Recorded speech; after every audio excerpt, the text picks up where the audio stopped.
relations. So we will see first what is relation.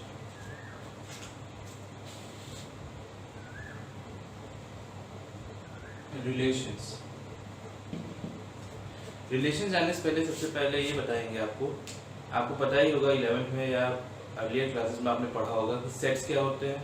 Sets के बारे में अच्छे से जान रहे हैं, सेट थ्योरी क्या है, इक्विवेलेंट सेट क्या होता है, इक्वल सेट्स क्या होते हैं, ये सब आपको पता है। ऑर्डर पेयर्स क्या होते हैं ये भी आपको पता होना चाहिए, तभी आप रिलेशन के बारे में जान सकते हैं। अब रिलेशन क्या होता है, मान लीजिए कि दो नॉन एम्प्टी सेट हैं, let A and B any two non-empty sets, ठीक। तो रिलेशन जो होगा, जो रिलेशन देन रिलेशन को एक रिलेशन इसे आर से डिनोट किया गया, relation R will be any subset from the ordered pair A cross B। तो A क्रॉस B, A और B दो नॉन एम्प्टी सेट हैं, उनके एक ऑर्डर्ड पेयर्स का जो सेट होगा A क्रॉस B, उसका कोई सबसेट ही रिलेशन होगा। अब इसका एग्जांपल एक देख लेते हैं, बहुत बढ़िया एग्जांपल समझते हैं। मानते हैं A सेट है जिसके एलिमेंट्स हैं 2 3 4 5, B है जिसके सेट में एलिमेंट है 2 4, ठीक। तो A क्रॉस B का बनाते हैं। A क्रॉस B क्या होगा, 2 2 2 4, 3 2 3 4, 4 2 4 4, 5 2 5 4, ये ऑर्डर पेयर हो गया। और रिलेशन डिफाइन कर लेते हैं आर, जो रिलेशन है वो कहता है डिवाइड्स, मतलब ए के वो एलिमेंट जो बी को डिवाइड करते हैं, उनका क्या प्रोपर्टी बनेगी, रिलेशन के अंदर आ जाएंगे, इससे रहेंगे। क्या 2 2 को डिवाइड करता है, हाँ, तो ये वाला एलिमेंट रिलेशन में आएगा। क्या 2 4 को डिवाइड करता है, यस, तो ये भी एलिमेंट रिलेशन में ही आएगा। क्या 3 2 को डिवाइड करता है, नहीं, ये नहीं आएगा। 3 4 को करता है, नहीं, ये भी नहीं आएगा। 4 क्या 2 को डिवाइड करता है, नहीं करता है। 2 4 को डिवाइड करता है, 4 2 को डिवाइड नहीं करता है, तो ये भी नहीं आएगा। 4 4 को डिवाइड करता है, हाँ करता है, तो ये आ जाएगा। ऐसे ये दोनों नहीं आएंगे। तो हमारे पास रिलेशन में 3 आएंगे elements, 2 2 2 4 end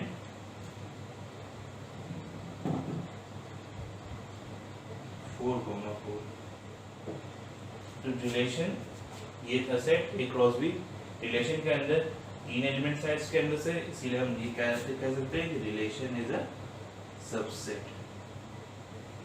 of A cross B। Relation समझ गए हम लोग कि कोई दो नॉन एम्प्टी सेट, उनके ऑर्डर पेयर का कोई सबसेट ही रिलेशन कहलाता है। उसका एग्जांपल देखा, A लिया B लिया, उनके हमने ऑर्डर पेयर्स प्रिपेयर किए। उस ऑर्डर पेयर के बाद हमने रिलेशन डिफाइन किया डिवाइड्स। ए क्या वो एलिमेंट जो बी को डिवाइड करता है, तो हमें उस ऑर्डर पेयरिंग में से सिर्फ 3 ही एलिमेंट्स ऐसे मिले जो इस रिलेशन को फॉलो करते हैं। तो रिलेशन के अंदर ये 3 एलिमेंट हैं। कितने टाइप के रिलेशन होते हैं, टाइप्स।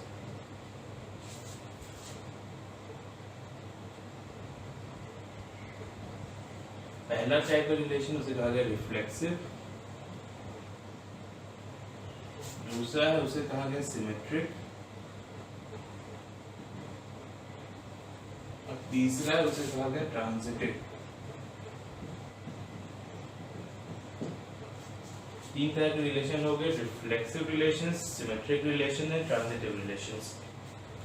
रिफ्लेक्सिव रिलेशन, इनको जानने से पहले हम लोग एक थ्योरी डेवलप कर लेते हैं जिसमें ये कहेंगे कि let A be any non empty set. A एक नॉन एम्प्टी सेट है, R is any relation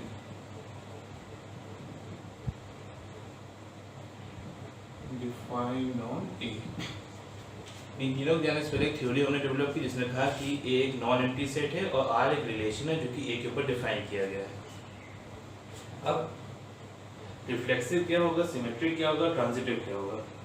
उसके लिए रिफ्लेक्सिव तब होगा when x, x belongs to R for all x belongs to A। कोई एक ऐसा एक एलिमेंट जिसे x से हमने डिनोट किया है, अगर वो एक ऐसा एलिमेंट है और उसका x, x रिलेशन में प्रेजेंट होता है, मतलब रिलेशन के अंदर सेम टाइप की एक ऐसा एलिमेंट है जिसके दोनों सेम है, तो ऐसी सिचुएशन में से कहा जाता है रिफ्लेक्सिव रिलेशन। मतलब इसे कैसे बताएंगे, x एक एलिमेंट हो गया a का एक एलिमेंट x हो गया, उसके बाद उन्होंने ये देखा कि जो रिलेशन था उसके अंदर x, x मतलब एक ही एलिमेंट x का दो बार इस तरह रिपीट हो रहा है, तो इस टाइप को कहा जाता है रिफ्लेक्सिव रिलेशन। फिर सिमेट्रिक की बात की है, सिमेट्रिक में होगा for x, y belongings to R। Reflexive के लिए अगर कोई x और y दो एलिमेंट हैं जो x, y R में बिलोंग कर रहे हैं, तब क्या होना चाहिए, implies that y, x should also belongs to R for all x, y belongs to A।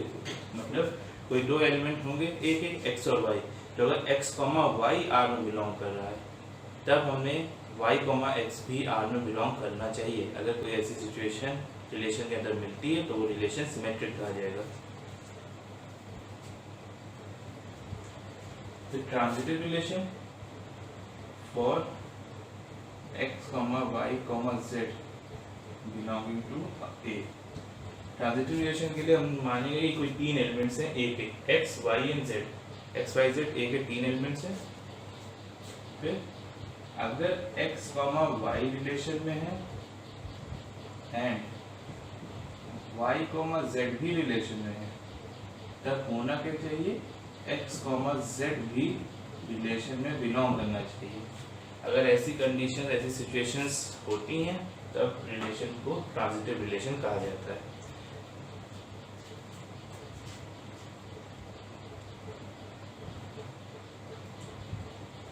और कोई अगर ऐसा रिलेशन हो जाता है,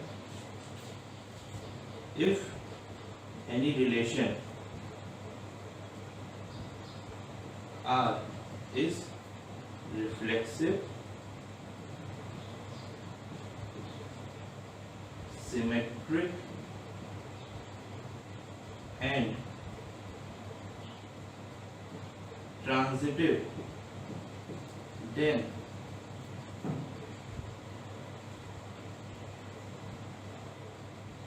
such relation is called equivalence relations. अगर कोई रिलेशन रिफ्लेक्सिव भी होता है, सिमेट्रिक भी होता है, ट्रांजिटिव भी होता है, तो उस रिलेशन को कहा जाता है इक्विवेलेंस रिलेशन।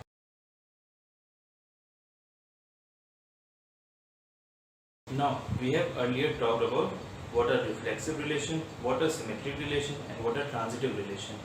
हम ये जान चुके हैं कि अगर किसी एलिमेंट का उसके अपने साथ रिलेशन हो जाता है तो उसे रिफ्लेक्सिव रिलेशन कहते हैं। अगर कोई दो एलिमेंट है x और y के बीच में रिलेशन लग रहा है, तो अगर y और x के बीच में भी रिलेशन लग जाता है तो वो सिमेट्रिक रिलेशन हो जाता है। फिर तीन एलिमेंट्स हैं x, y और z, अगर x और y के बीच में रिलेशन है, y और z के बीच में रिलेशन है, तो उसके साथ साथ अगर x और z में भी रिलेशन हो जाता है तो उसे कहा जाएगा ट्रांजिटिव रिलेशन। तो और अगर ये तीनों रिलेशंस किसी एक रिलेशन में प्रेजेंट पाए जाते हैं, मतलब कोई एक रिलेशन अगर रिफ्लेक्सिव भी है, सिमेट्रिक भी है, ट्रांजिटिव भी है, तो उस रिलेशन को कहा जाएगा इक्विवेलेंस रिलेशन।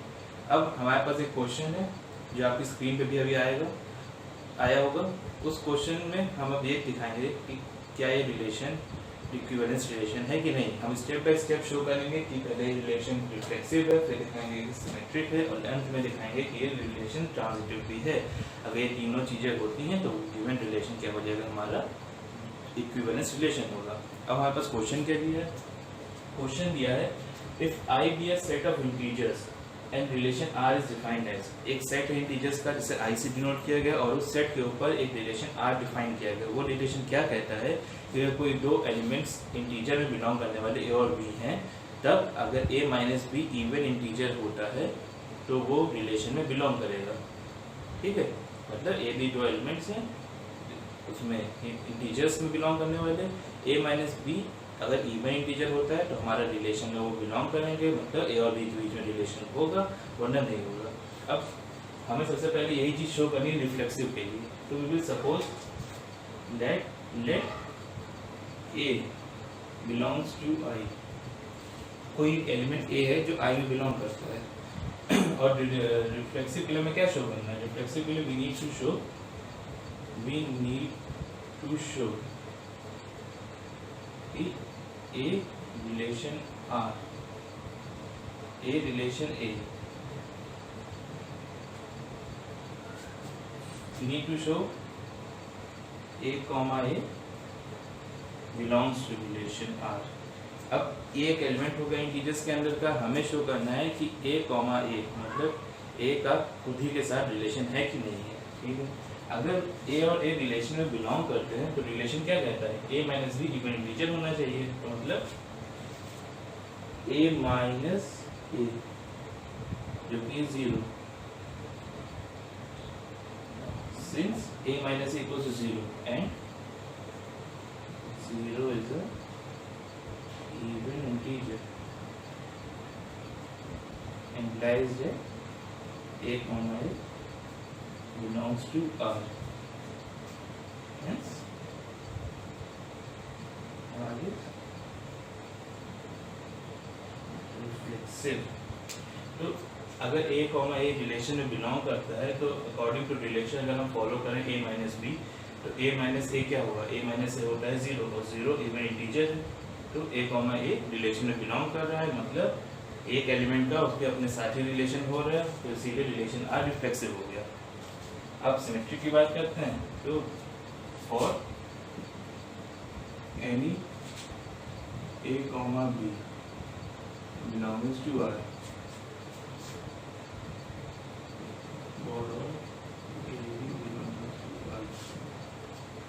इंटीजर सेट के अंदर दो एलिमेंट्स हमने लेट कर ली ए और बी, और हमने ये माना कि ए कॉमा बी रिलेशन में है, मतलब ए और बी जो दो एलिमेंट इंटीजर्स के हैं वो आपस में एक रिलेशन में है, आर गिवन रिलेशन आर में है, मतलब ए और बी के बीच में रिलेशन आर जो है वो अप्लाई हो रहा है।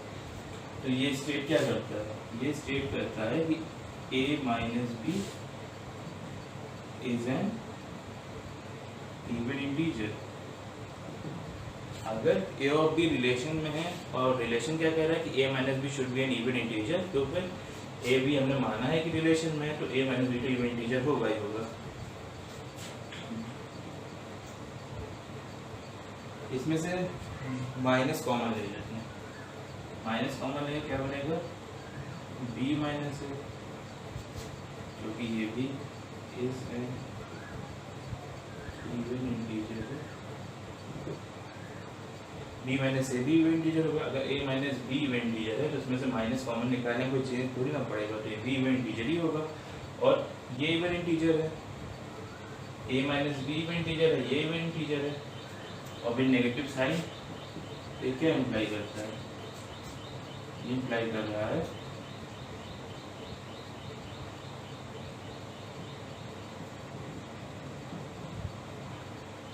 बी कॉमा ए भी रिलेशन है, मतलब जैसे ए और बी के बीच में रिलेशन है वैसे बी और ए के बीच में भी रिलेशन है। किस तरह, ए और बी के बीच में रिलेशन है तो A minus B even integer हो गया, माइनस कॉमन निकाला तो क्या मिला, minus of B minus A is an even integer, मतलब ये इवन इंटीजर हुआ। और जब ये इवन इंटीजर है तो इवन इंटीजर मतलब चाहे वो नंबर पॉजिटिव हो चाहे नेगेटिव हो, लेकिन उसे इवन होना चाहिए। यहाँ पे अगर बी माइनस से कैसा नेगेटिव का साइन लगा है तो इसका अगर पॉजिटिव ले लें, सिर्फ प्लस का बी माइनस है वो भी इवन इंटीजर होगा। मतलब ये कहना है अगर -2 इवन है तो +2 भी तो इवन होगा, तो वैसे ही अगर minus of B minus A even है तो बी माइनस ए खुद भी तो इवन होगा। किस केस में? जब हम इंटीजर्स की बात करेंगे, होल नंबर या नेचुरल नंबर की बात नहीं, जब इंटीजर्स की बात करेंगे। इंटीजर में नेगेटिव्स भी आते हैं और पॉजिटिव्स भी आते हैं, तो उसी चीज़ को कंसिडर करते हुए हमने कहा अगर माइनस और बी माइनस ए में इंटीजर है तब तो बी माइनस ए के बीच में रिलेशन हो गया, since B minus A will also be even integer। इससे क्या पता चला? R is symmetric। तो यहाँ से ये मालूम पड़ गया कि R सिमेट्रिक है, मतलब R रिफ्लेक्सिव हो चुका, R सिमेट्रिक हो चुका। अब बारी है R क्या ट्रांजिटिव है कि नहीं देखते हैं। For A, B belongs to relation and B, C belongs to relation, for all A, B, C belongs to I। मतलब इसका मतलब ये हुआ कि कोई तीन इंटीजर है A, B और C, और A और B के बीच में रिलेशन है, B और C के बीच में रिलेशन है। अब हमारा काम ये दिखाना है कि A और C के बीच में भी रिलेशन है, ठीक। तो A और B के बीच में रिलेशन है, B और C के बीच में रिलेशन। इससे हमें क्या पता चलता है?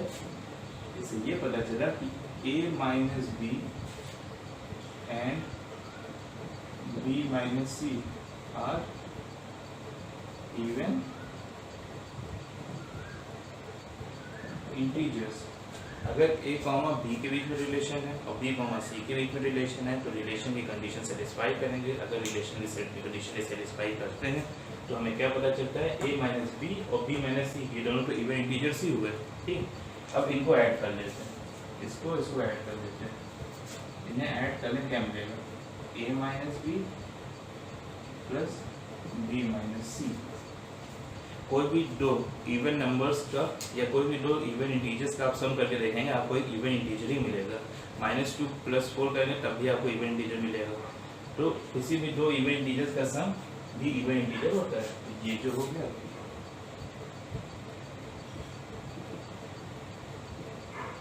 ये भी इवन इंटीजर, ये भी इवन इंटीजर होगा।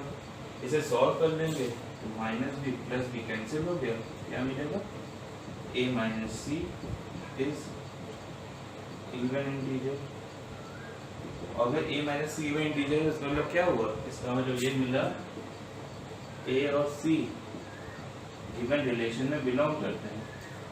A minus C even integer हो गया तो A और C तो given relation में बिलोंग करने लगे। इससे ये पता चला रिलेशन R is ट्रांजिटिव और ये तीनों हैं तो thus R is a equivalence relation। तो हमने सीख लिया कि कैसे किसी रिलेशन को इक्विवेलेंस रिलेशन शो किया जाएगा।